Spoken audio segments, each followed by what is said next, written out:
crypto mining investments were maybe $400,000 per megawatt. HPC investments are more like $10 million per megawatt.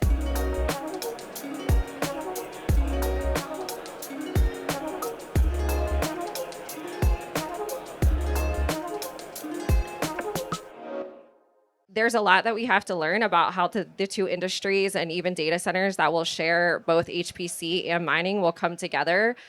But off the top of my head, as we look at some of our experiences, we, Core Scientific, have been operating a relatively small data center for HPC since May in the Austin area. It's currently operating at 14 megawatts.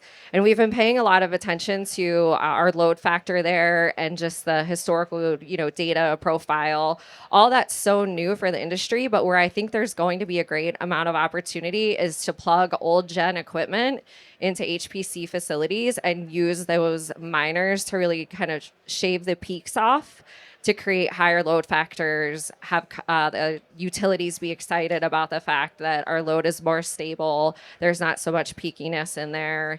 It allows them to have more stability. And also with all the amazing equipment and technology and software that's been created, I see Foreman over there. We've got our own proprietary software, but the industry is ripe to be able to do that and align with HPC. Yep. Yeah, no, I think it's really interesting because you're going to have such a confluence of software providers, hardware, firmware. You have to have everything come together to have this co-location there with HPC and Bitcoin. And I mean, you nailed it. Effectively, kind of an ASIC retirement home, almost, if you want to think about it that way, to actually fill in those gaps, create better efficiencies in your demand charges, which is so often critically missed by miners specifically. But elevating that load factor, being able to combine these two things to have great power pricing, to have really efficient demand charges, and to have another place for these older gen machines to go. I mean, yeah, I think there's a ton of potential in there. It is going to be interesting how that works from, and you guys would know better than we would from your facility construction build out. Is there going to be room and space for these things to coexist from a facility standpoint? Yeah, and I think that segues us really well into the next question, Scooter. How are the small and the mid-size Bitcoin miners going to compete for sites with the big AI and HPC companies in the competitive site process? Yeah, I mean, I'll take a stab at this one first, but I think it's tough. I think may not be what everybody wants to hear, but it's difficult.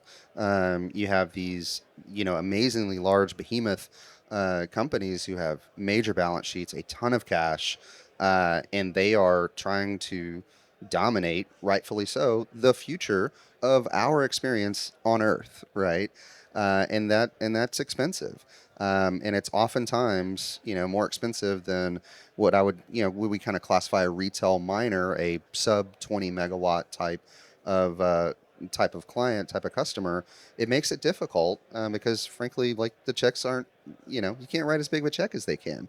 And that's an advantage. It's also a free market. And so we kind of have to, adjust accordingly. But I would say if you're a miner out there, if you said something was too expensive to buy 6 months ago, and then 4 months ago, and 2 months ago, well, the price isn't going down. I hate to tell you. So I would say make a decision, move fast, and get hashing. I think that's a great response. I do think it will be challenging, but I know from all the utility companies that we've got partnerships with already, and as we look for new sites, I think there will be opportunity. Crypto mining obviously has a different opportunity with the ability to curtail, and HPC is going to look at more uptime guarantees and firm load commitments. And so I think finding utility partners that are looking for that ability to curtail will be the niche for the small and mid-sized miners, where they may be looking at plans to grow their capacity and generation assets into the future, but they're not there yet. So making a commitment to a smaller mid-sized miner for 10, 20, 30 megawatts over the next 3 to 5 year period will actually be a unique opportunity for the utilities to bring more revenue in and just structure a deal where they know that they can curtail as needed. Mutually beneficial. So how should the industry be thinking about baseload generation versus the renewable generation? And how does this shift with the HPC and the AI coming into the mix? I think we probably all know that there will be that greater requirement for baseload generation across the United States. I read something recently where the EIA reported that they expect by 2040 there will be 400 to 600 megawatts of additional load online in the United States. And a lot of the utilities are planning for that. That generation won't come overnight. It'll come probably over the next, obviously, 3 to 10 plus years, and they've got to get into their capital planning cycles. I think Bitcoin mining has an interesting opportunity to bridge that gap, just like I sort of referenced in relation to being curtailable and having the ability to look to utility partners that have special curtailment programs. I'll use TVA as an example. TVA in the summer of this past summer rolled out a program called PowerFlex, and they're asking customers to sign up for a 5-year contract, and that contract allows customers to actually receive as much as a 1.3 cent per kilowatt hour discount on their energy rate for making curtailment commitments. And those commitments aren't overly requirements related to that. It could be 300 hours or less a year. And that's really the part of their game plan, specifically TBA's, to figure out how to bridge their generation gap. When it comes to the HPC customers, I know utilities are meeting with us and talking with us about how we solve the problems together. And I think they're starting to think a little bit more outside of the box of maybe their traditional patterns of planning, where they're actually coming to the customers and asking us to solve the problem. So we've got a lot of utilities that are asking us, do we want to partner with them on future capacity purchases? Do we want to do any kind of co-location with new generation assets and things like that? And I think baseload generation is going to be so important that we, as an industry, both Bitcoin mining and HPC AI, is going to have to partner with utilities in a new way than we have for planning and really to solve the capacity growth. Yeah, and I would say I think it's a a great opportunity for that collaboration. That's with IPPs, with utilities. I mean, you have I think it's I was thinking about it after yesterday, and it's like, okay, what's the story here? And I think it's Bitcoin mining really triggered, hey, we need transmission in a bad way, in a really bad way, right? Now, that doesn't necessarily kick off a fevered discussion about baseload generation, because we need the transmission, but we can curtail, so we can kind of, operate and do the dance around pricing. That still requires major transmission upgrades. But what I think really, really nicely fills the gap with this higher firm load is it is going to kick off, I think, a renaissance, hopefully, of, hey, we need to get back to basics of having firm baseload generation for multiple reasons. But this, I think, could be the catalyst, again, not just in Texas, but domestically, to say, hey, if we're going to be the leaders of the world in this new space, we have to have the power to support it. And the only way that happens is, we love renewables, it fills the gap, but you gotta have some combined cycle, some nuclear. You gotta have some stuff that's really, really firm. I think it's a great, I think it's a great story, a great evolution of what is happening. It's made our grid operators really uncomfortable, but in the best way, because that's otherwise we wouldn't grow, right? We wouldn't have that growth and evolve and make all the upgrades that we need, frankly, to be a world leader domestically in HPC, in Bitcoin mining, in everything that is our future.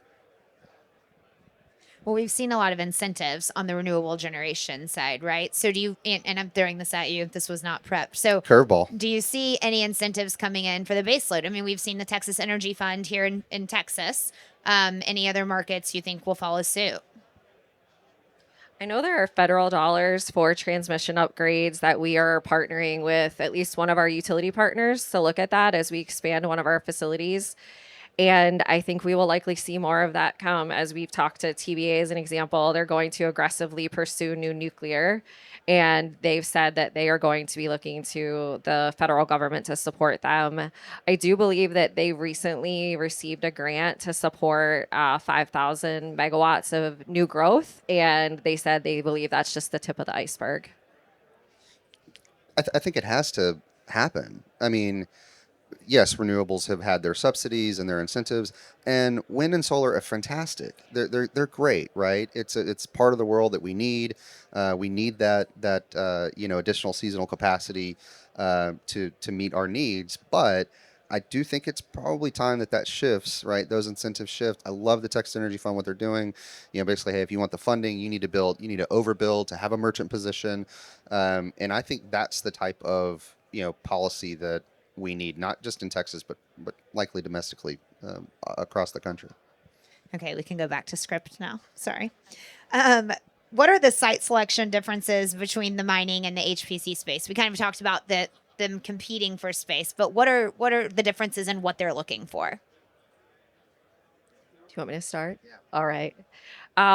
Obviously, we talked a little bit about the difference between interruptible load and firm load. That's one of the keys that we look at and making sure that as we're looking for new sites, that a utility partner understands that we're not quite as flexible if we're looking for an HPC specific condition. In terms of land requirements, we need more acreage for things like backup generation, chillers. HPC and AI do come with more jobs than traditional mining facilities. And so there's got to be more space for offices and parking and all those things that come along with that.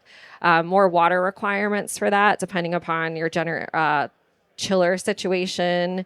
We have a tendency to use closed loop chillers, so we don't have quite as much water consumption, but just making sure there is additional water available when the head count increases. We're hearing ratios like one full-time employee for every 1 megawatt operational in the HPC space. And in that event, you're going to have much larger offices than what we have today. The other piece of it is the diligence related to land and a location, because the investments are so much greater. I think there will be longer diligence cycles to make sure that there is the workforce there to support that the land and the community is going to be supportive of a project, because the investments are so much greater. Where crypto mining investments were maybe $400,000 per megawatt, HPC investments are more like $10 million per megawatt. And so the infrastructure is there to stay, and the locations want to make sure that they site in places where the community wants them and is excited to support them into the future. Yeah, I mean, I think because of the delta in the requirement space and all the things that you mentioned, right?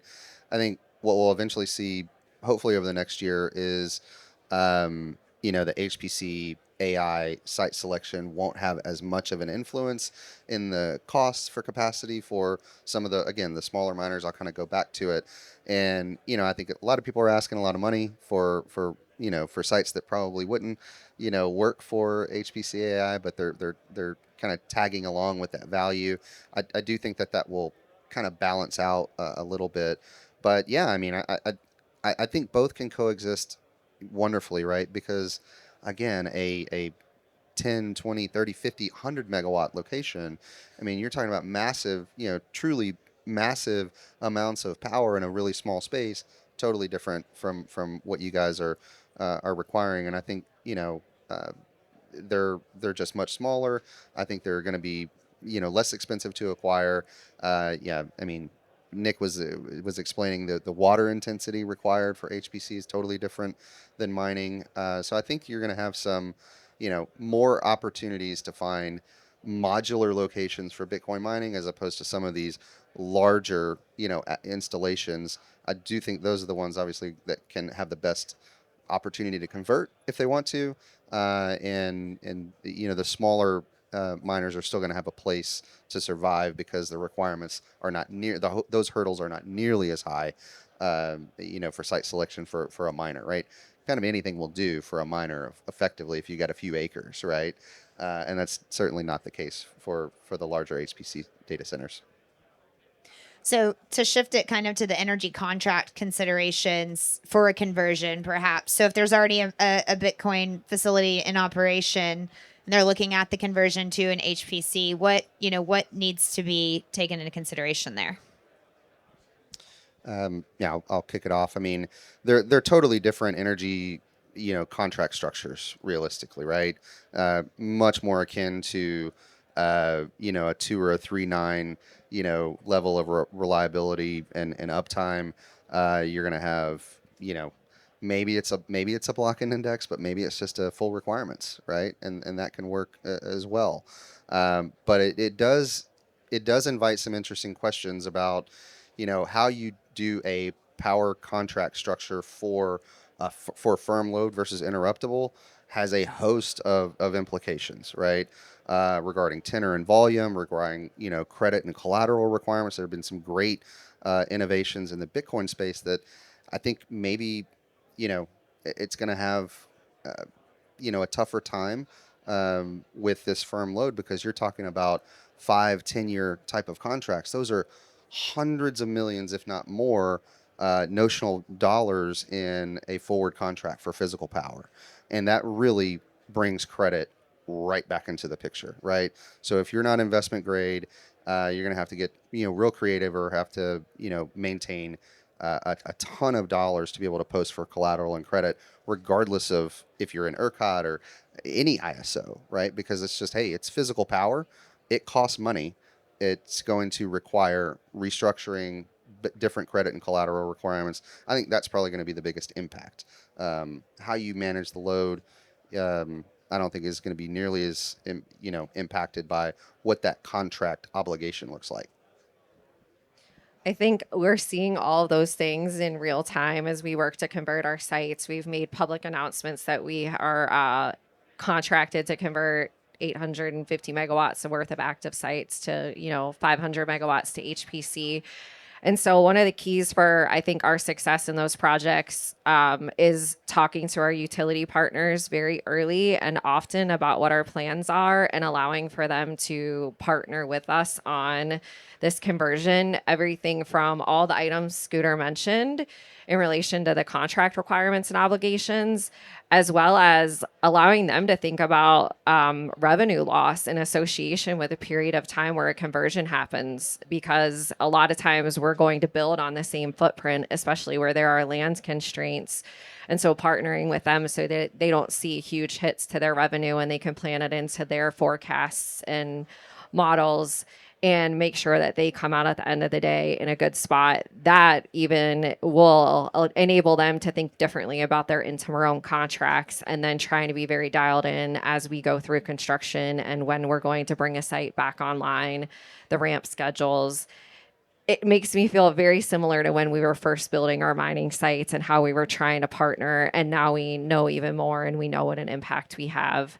And then when it comes to different size of utility, I mean, we've got everything from investor-owned utility partners that have much stronger balance sheets to small municipal providers where we may be 50 to 60+% of their load. And we're talking to them about how we solve for future capacity obligations together, how we think about long-term contracts, like you mentioned, how we help them bring new capacity and generation assets in. And I think those conversations will continue to evolve, but it's really that partnership and collaboration that will be key. And it's interesting, maybe, there's different challenges, constraints, opportunities between a deregulated market in that space and a regulated market. Or, I mean, you have member base to consider, right? And you can certainly, especially in some of the more remote areas, more rural areas where there is more opportunity to build and grow and put these locations, it is really interesting. It's going to be interesting to see, like, you have an outsized amount of investment dollars relative to the population that is in the member base or served around.